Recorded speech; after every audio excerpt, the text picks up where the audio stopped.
I'm curious because I recently, in the past like year or two, got like super addicted and super into Twitch. How did you get into it? Because as far as I've ever been on Twitch and watched it, you've always been streaming on it. So I started on Justin TV in 2010. No. The throwback. Did you have that thing where it automatically transferred you over? No, because I took a 6-year break. I streamed in 2010 and I stopped at the end of 2010. Okay. And then I picked it up again in 2016, but that was on YouTube. And then I switched to Twitch in 2018. Oh. Right. Justin TV slapped though. Were you guys ever on Justin TV? No, I was on You were Justin TV, yeah. It was great. Justin TV had like 24-hour reruns of like Angry Video Game Nerd 4-player podcast. Oh, yeah. It was so wild back then. Didn't they have a rule where you weren't allowed to stream non-gaming stuff as well? No, Justin TV was anything goes for the most part. yeah. Twitch started as only gaming. Yeah. Right. And they changed it after a while. Yeah. Then they eventually added the IRL category. Yeah. That's right. Yeah, because Justin TV was the original streaming Yeah. platform. And then because there were so many people streaming games, they were like, let's make a separate website just for that. Everyone else streamed from Justin.tv. No, didn't it all get moved over? And then eventually all got moved over because Justin.tv got shut down. They got bought out, yeah. Oh yeah, they did. Is it your Tamagotchi? Fucking Tamagotchi. Tamagotchi's going off. Oh Sorry. my God. Are you really? Really, Joey? Really? Sorry. Okay. Put the fucking Tamagotchi Give him the away. belt, Joey. Give him the belt. No, he's asleep now. It's fine. He was just like, I need to go to bed. It's fine. I'm curious what you think of all the Twitch stuff that they recently did. Oh yeah. Oh, the splits and everything? The splits and a few other things they did. I mean, obviously they changed the rules on gambling. It's a little better. It's a step in the right direction, I think. That's definitely a step in the right direction. I think. But yeah, I mean, what do you think where Twitch is going? It shows a very clear lack of like understanding the platform and the streamers. Yeah. Like, this was a point Ludwig brought up and one that I think is super true. Twitch is super bloated. They have so many engineers, but I can't name anything they've put out that is good in the last like 5 years. Like, elevated chats are dog shit. I think we can all agree. Fucking awful. It's terrible. Like, they don't understand. They don't do anything. What is elevated chat? So they added super chat. Yeah, but it goes under the stream most of the time, so you can't see it as the streamer. What? Yeah, so Yeah, the elevated I can chat see it. doesn't elevate. It goes under your stream, and you never see it. It's a complete What's the point scam. of that? There is no I point. think they want to get people to not donate. Yeah. I think they're trying to stop people from getting donations. Because Twitch doesn't get a cut of it. Oh, right? I Because see, it's I like, see. why would we do that when we can't take 50% of it? Right. Yeah. Yeah, yeah, like you said, it seems bloated, and also it's odd. I remember seeing a few articles that obviously they replaced a lot of the staff, and slowly it became, less focus on like the community and more about the business side of it, which obviously is good in some senses, but others it's like, all right, this is a clear message of what they're looking for. But they just don't know how to do it, right? Like, because Yeah. you would think the last thing you'd want to target is the streamers, because I looked it up recently, 76% of all Twitch traffic comes from the top 1% of streamers. Yeah. And I think expanding further, it was like 99% of all Twitch traffic comes from the 0.1% of top streamers. Yeah. Which most of the top streamers are on the 70-30. Yep, almost all of them. Like, pretty much everyone on that leak is in the 70-30 split. So targeting them pushes them to maybe go to YouTube where it is 70-30, and they usually get a bag for the Switch. Yeah. Like, Twitch should be, that's like the last resort taking from the streamers. They should go for like, we have 1 million engineers, maybe we start making some cuts here instead. They're not doing anything. It's odd. I don't really know what their objective or goal with it is. Yeah, I guess we'll see. I don't know. It just has to be like short-term turnover profit concerning. or something.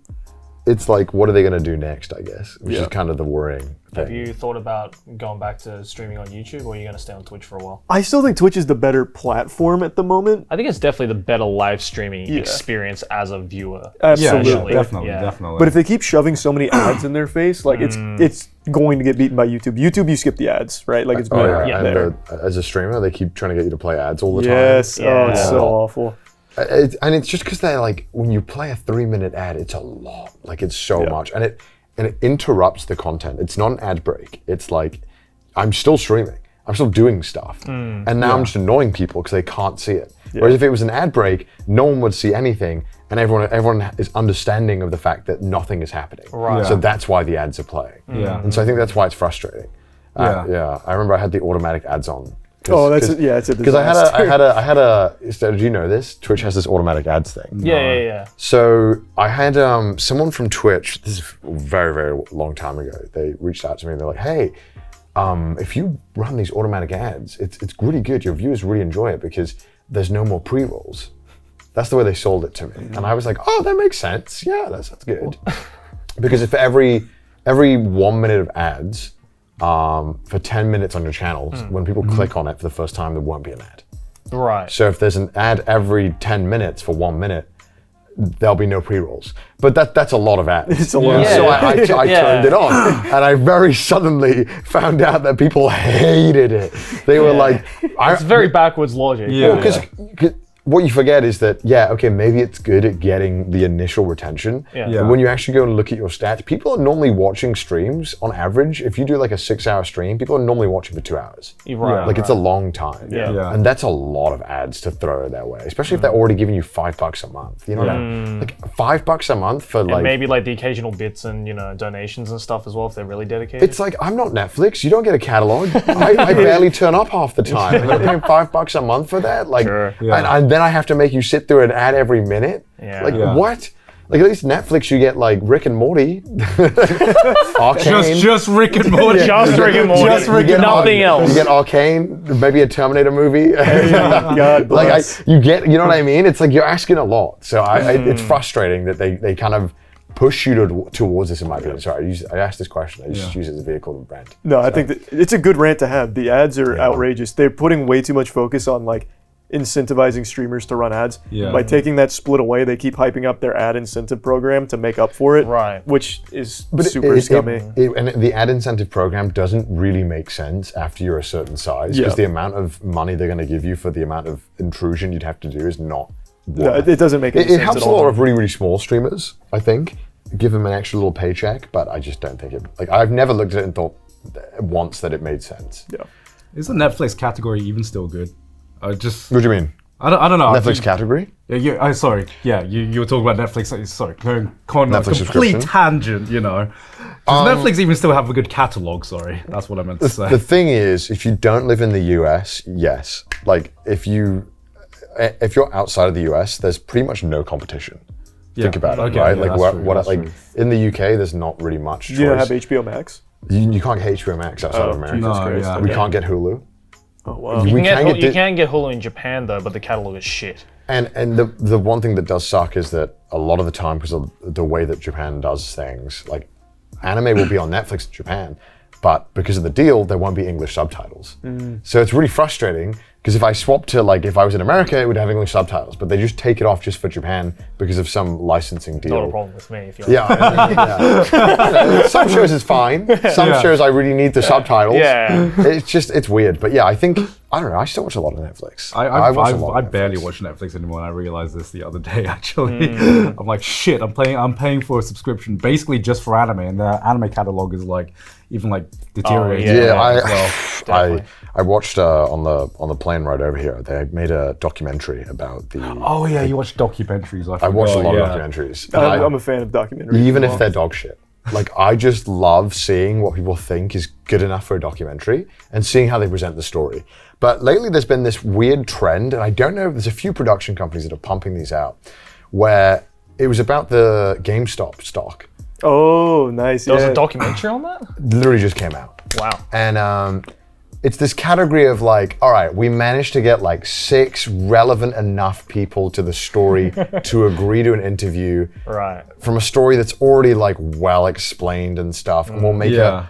a really mediocre documentary about something that you maybe heard about. Right. And then they spell it out in really dumb ways, and all the edits are really how they show social media in documentaries and portray it is they can't just show a Facebook feed. They always have some dramatic kind of angle of some fake Facebook feed, and it's always just looks terrible, and the narrator's annoying, and it's always just shit. And this documentary about the GameStop one was just awful. I'd rather have a 20-minute video by internet historian. Yeah, that's what I was gonna say. I was just if I want a documentary about the GameStop stuff, it's from Internet Historian. Yeah. They turned a 20-minute story into a 2-hour thing where they smash cut, and they do this with everything. It's true crime, other stuff. There's a few really good documentaries on Netflix. I think Untold is really good. If you've ever I watched heard that. the recent Jeffrey Dahmer one was. That's like not more. bad. Yeah, it's like a full show. That's a Yeah. show though. That's not like a documentary. documentary. Oh, okay. They had the Yeah. Don't Fuck with Cats documentary for Netflix, though. If you saw that, Do you like one. that Yeah. one? Yeah. I didn't finish it actually. I I thought it was decent. I thought the story was amazing. Yeah. Like the actual story It's itself. the people that they The got people- were very Yeah. pretentious and like annoying. Yeah. The people they got to tell the story were just really off-putting Yeah. and Oh my really God. annoying. Because that's Yeah. important, right? Who the narrator who's telling the story or the voices that we're getting it through Yeah. are like the make or break with the documentary. And there's ways you can use it well, and there's ways you can't. Like what's the documentary about that guy who's like he's insane and he just lies all the time. And he used to pretend to be like missing kids in America. Oh, I remember this documentary. I can't. Never heard of it. And so the whole documentary is told from like his perspective. And he's telling you what's happening and what he did and how it all goes. And then like right at the end, they throw you this twist where like they just kind of make you realize that you've been listening to this whole guy tell you the story and that you just took his word for everything. And that this guy is an impulsive liar. Yeah. And so like Damn. they throw this bone right at the end that just makes you think like, oh, I think half the shit he just said was just complete bullshit, but you have no idea. Yeah. Some like And it's one so foot of the good. cuckoo's nest It's bullshit. so good. It's so good because it's like I like documentaries that make you question the people who are talking, and that's why I like it when there's multiple sides in the documentary. Yeah. But more often than not, they only get one side and stuff like that. But Yeah, then, but basically what he was pretending about was because there was this family who had a missing child, and their child was like missing for years and years, and then years later, this guy pretended to be their missing child, right? Right. And he got away with it for like fucking years before people started like asking questions. Yeah. But when you're following his perspective, he starts throwing in like little questions to make you question the family that took him in. Yeah, to he be like, made them seem like the weird Yeah. ones who were trying to hide something. Yeah. He made it seem like, oh, maybe they murdered their kid and they'd be like, oh my God, our kid turned up and we definitely didn't kill our other kid. Yeah. But the weird thing is that this kid that he was pretending to be was from like Missouri. The guy pretending to be him was French. Wait, I know probably that. seen I know this. that. Yeah. I haven't seen the documentary. I know who you're talking about, though. Yeah. He's like insane. Yeah, Like, I know exactly who you're talking about. Though. And it's brilliant because it uses this guy's because he's really well spoken. He tells his stories really well. Yeah. And it's I love it when documentaries do this when they like take the person and then they're like, by the way, this guy might be full of shit. Right. And then they kind of use the sounds cool. Yeah, it's really the good. guy's story is pretty interesting. It's Yeah. I mean, it's an even if insane it's story. lies, it's insane. Yeah. Like it's so good that like it's worth the watch. Yeah. It's really good stuff. Please I might watch have to it. check I it out. wish I remember the name. Mudan, put the poster on screen, you know, Yeah. because it is a really good documentary. I highly recommend that one as well.